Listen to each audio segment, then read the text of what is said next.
नमस्कार दोस्तों। आज मैं आपको सुनाऊंगा गांव की एक लड़की, एक सच्ची प्रेम कहानी। राजस्थान के एक गांव में राधिका नाम की एक बहुत ही सुंदर लड़की रहती थी। वह एक गरीब परिवार से थी। उसके पिताजी घर का खर्च पूरी तरह से नहीं उठा पाते थे, इसलिए राधिका जंगल से लकड़ियां काटकर उन लकड़ियों को बाजार में बेचती थी। इस तरह से उनका घर का खर्चा चलता था। राधिका अब 21 साल की हो गई थी और उनके माँ बाप को अब चिंता होने लगी थी कि उसकी शादी बिना पैसों के हम कैसे करेंगे। मगर राधिका को अपनी शादी की कोई भी परवाह नहीं थी, क्योंकि वो अपने परिवार से बहुत प्यार करती थी और राधिका इतनी खूबसूरत थी कि उसके कई रिश्ते आते रहते थे, मगर वो सबको मना कर देती थी। पर किशन नाम का एक लड़का राधिका से बेहद प्यार करता था और राधिका के मना करने के बावजूद वो रोज बाजार में राधिका की लकड़ियां बिकवाने पहुंच जाता था। राधिका किशन से प्यार नहीं करती थी, क्योंकि शायद राधिका को किशन के प्यार पर भरोसा नहीं था। किशन भी एक गरीब परिवार का ही लड़का था।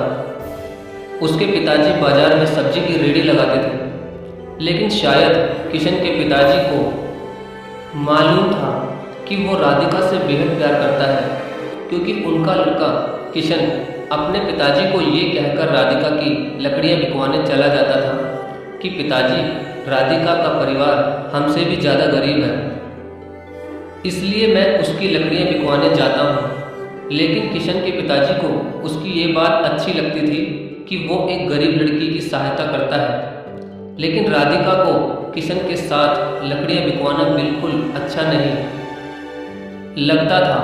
और एक दिन राधिका ने किशन के पिताजी से उसकी शिकायत ही कर दी और उसके पिताजी से ये कहा कि किशन उसके ज़बरदस्ती चेप होता है और इसे ये कह दीजिए कि आज के बाद मेरी लकड़ियां बिकवाने मेरे साथ ना आए और मुझे इसकी सहायता की बिल्कुल भी ज़रूरत नहीं है।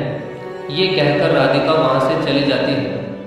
राधिका की यह बात सुनकर किशन बहुत उदास हो जाता है और वह अपने कमरे में चला जाता है। अगले दिन जब राधिका बाजार में लकड़ियां बेचने गई तो किशन उसके पास लकड़ियां बिकवाने नहीं गया और उस दिन राधिका की लकड़ियां बहुत कम बिकी थी और बहुत सारी लकड़ियां बच गई थी। अब राधिका को बहुत देर हो गई थी, मगर उसकी लकड़ियां नहीं बिक रही थी। तब उसने सोचा कि आज तो बहुत कम लकड़ियां बिकी हैं और घर का खर्च कैसे चलेगा। ये सोचकर वो घर चली जाती है। राधिका जब घर पहुंचती है तो वो क्या देखती है कि उसके पिताजी की तबीयत बहुत ज़्यादा खराब थी और उसकी माँ रो रही थी और रोते रोते कह रही थी कि बेटी, तुम्हारे पिताजी को जल्दी अस्पताल ले चलो। मैं बहुत देर से तुम्हारा ही इंतज़ार कर रही थी। जल्दी किसी तांगे वाले को बुला कर लाओ ताकि तुम्हारे पिताजी को जल्दी अस्पताल लेकर चलें। लेकिन अब बहुत रात हो गई थी और रात में एक भी तांगे वाला नहीं खड़ा था। राधिका अब बहुत परेशान हो गई, मगर उसे कोई भी रास्ता नहीं दिख रहा था। तभी उसे किशन की याद आई और वो दौड़ी दौड़ी किशन के घर पहुंची। फिर वो ज़ोर ज़ोर से उसके घर का दरवाज़ा बजाने लगी। तब किशन घर का दरवाज़ा खोलता है तो किशन राधिका को अचानक इतनी रात को देखकर चौंक जाता है और राधिका से पूछता है कि क्या हुआ, इतनी रात को तुम यहाँ कैसे? घर पर सब ठीक तो है ना? तभी राधिका कहती है कि किशन, मेरे पिताजी की तबीयत बहुत ख़राब है और उन्हें अस्पताल लेकर जाना है, मगर बाज़ार में एक भी तांगे वाला नहीं है। अब तुम ही मेरी सहायता कर सकते हो। तभी किशन चुपचाप अपने पिताजी की सब्जी की रेहड़ी निकाल लेता है और रेहड़ी के साथ अपने एक दोस्त को भी राधिका के पिताजी की सहायता के लिए बुला लेता है और जल्दी से राधिका के पिताजी को किशन और उसका दोस्त रेहड़ी पर लेटाकर जल्दी से अस्पताल ले जाते हैं और अस्पताल ले जाकर जल्दी से उनका इलाज करवाते हैं।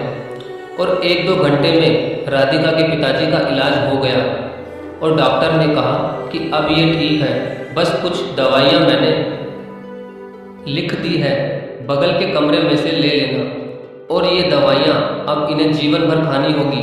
तभी किशन कहता है कि राधिका, तुम पिताजी से मिलो, मैं दवाई लेकर आता हूँ। राधिका अपने पिताजी से मिलने उनके कमरे में जाती है, तब उसके पिताजी बिल्कुल ठीक हो गए थे। तब वो राधिका से कहते हैं कि बेटी, तुम किशन से कितना चिढ़ती हो, फिर भी वो हमेशा तुम्हारी सहायता करता रहता है। तभी किशन का दोस्त भी बोलता है कि राधिका, किशन ही हम सबको ये कहता है कि तुम सब राधिका से ही लकड़ियाँ खरीदा करो ताकि तुम्हारी सहायता हो सके। और राधिका, मैं तुम्हें ये भी बताना चाहता हूँ कि किशन बहुत ही अच्छा लड़का है और तुम हो कि किशन के घर पर जाकर उसकी बेइज्जती कर दी। तब राधिका को विश्वास हो जाता है कि किशन बहुत ही अच्छा लड़का है। इतने में ही किशन दवाई लेकर आ जाता है और राधिका से कहता है, मैंने तुम्हारे पिताजी की सभी दवाइयाँ ले ली हैं और डॉक्टर ने भी छुट्टी दे दी है। चलो अब घर चलते हैं। अब सुबह के 6 बज चुके थे। हॉस्पिटल के बाहर ही तांगे वाला खड़ा हुआ था। किशन ने अपने दोस्त से कहा कि तुम रेडी लेकर घर पहुंचा देना, मैं तांगे से राधिका के पिताजी को घर छोड़कर आता हूं। राधिका किशन से बहुत खुश थी कि किशन मेरी कितनी सहायता कर रहा है। इतने में वो सभी घर पहुंच जाते हैं और किशन तांगे वाले को किराया देकर पिताजी को घर छोड़ देता है। तभी किशन जाने लगता है तो राधिका उसे बाहर रोककर उसका हाथ पकड़कर उससे माफ़ी मांगती है और ये कहती है कि किशन, कल से तुम मेरी लकड़ियाँ बिकवाने आ जाना, क्योंकि अब तुम्हारे बिना मेरा लकड़ियाँ बेचने का बिल्कुल भी मन नहीं करता। और हाँ, क्या शादी के बाद भी तुम मुझे बाजार में लकड़ियाँ बेचने भेजोगे? राधिका की ये बात सुनकर किशन बहुत खुश हो जाता है और कहता है कि राधिका, तुम्हें मुझसे प्यार हो गया। ये कहीं मैं सपना तो नहीं देख रहा, मगर ये हुआ कैसे? तब राधिका कहती है, किशन, तुमने मेरा दिल जीत लिया। एक दिन था जब मैं दुनिया के सभी लड़कों से बहुत नफरत करती थी, मगर आज मुझे पहली बार तुमसे बेहद प्यार हो गया। तब किशन कहता है, राधिका, आज मैं भी बहुत खुश हूँ कि आज मुझे मेरा प्यार मिल गया और मैं तुमसे वादा करता हूँ कि मैं तुम्हारे साथ साथ तुम्हारे परिवार का भी ख्याल रखूँगा। तो दोस्तों, राधिका को अपने परिवार से बहुत प्यार था, इसलिए उसको ऐसा जीवन साथी मिला जो उसके साथ साथ उसके परिवार का भी ख्याल रखेगा। तो ये थी राधिका और किशन की प्रेम कहानी।